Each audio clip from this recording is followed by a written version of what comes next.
Lord, this is your girl, Disebo D. Welcome to my YouTube channel. Please do like, share, and subscribe. And if you have anything to say, anything at all, please do drop a comment. I would really like to hear from you.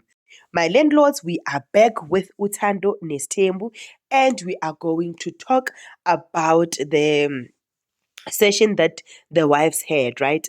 So again, Umtombeni entered the session with Umacele hand in hand. Yes, he entered the session with Umacele hand in hand.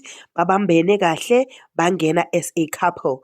Now, mabangena as a couple, bahlala kwamelwa the other three wives. The other three wives, mamangena bati choo choo choo choo choo choo. Sangena istimela saguphi sasemzumbe. Masingena istimela sasemzumbe, umusa mseleku wakhala ngokuthi ba discriminator or ba alienator Umacele. And I was like, nigga, please, big boss. You alienated Umacele. Kahle, you alienated all the other wives by making sure that when anomacele nithola indlu yenu ninodwa. Which at this point, I think it was Macele's idea. Nahlala ninodwa ni-two ni-cozy, imzumbe one side. Angisho, kwathiwa mzumbe one side and then lovers one side. Now, imzumbe vele yahlala one side. What were they supposed to do? Eventually, they were going to bond. Eventually, they were going to sit together. That was the idea. Yaga Musa Mthombeni.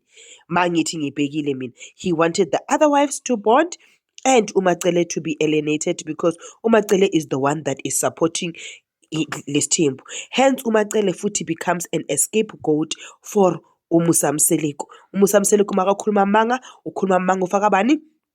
Ufaku Umacele athi ngikhulume noMacele, uMacele uthi fa ngishade ngiyi-weak man in. Now, with all those things that has been said, who is setting up Umacele for failure?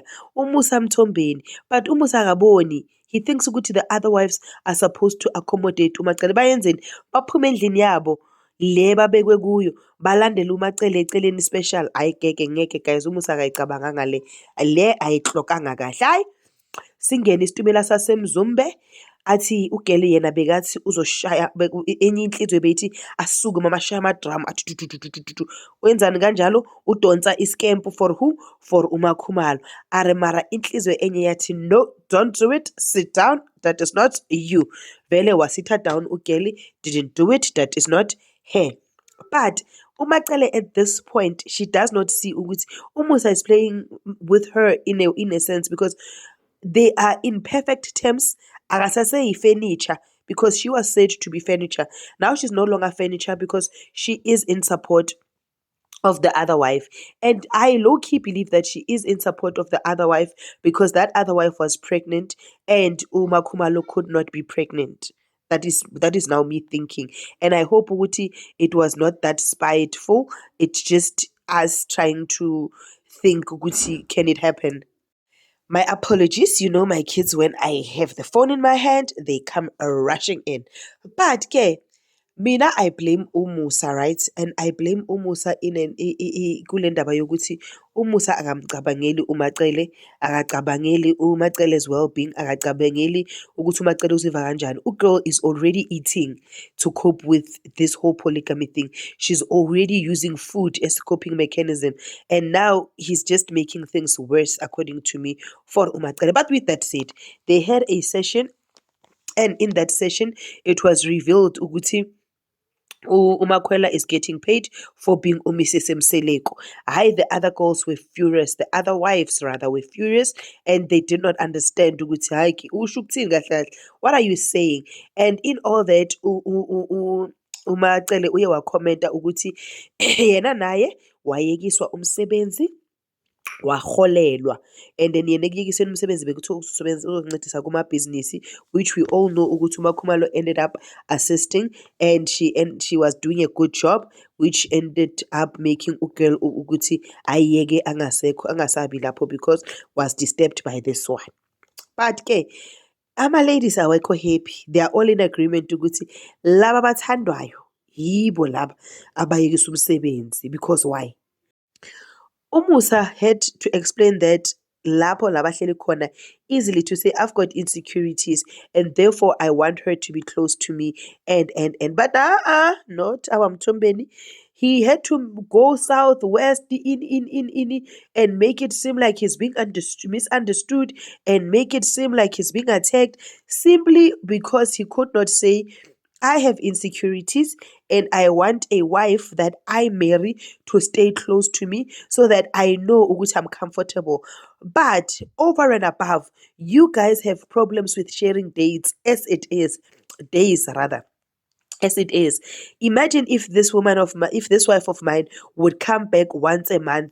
Nineyinkinga zokushare ukumanje. What was going to happen? Like, what was going to happen? No, Musa did not say that. Umusa waya short left. Then ubaba uNdabe wamtshela ngendaba ye-submission, which did not make uMthombeni happy. But you know how he twists things. He ended up explaining ukuthi he is a submissive man, hence they are in the state that they're in. Because if he had taken a decision and taken uMakhwela because kwathuleka nje without consultation, that is what a husband should have done.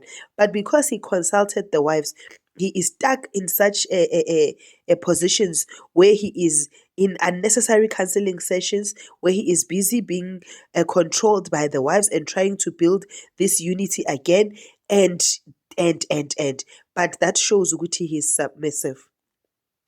What I appreciated Ngoma Khumalo in this episode was that Khumalo made us get to the bottom line of which indaba kaMakhwela.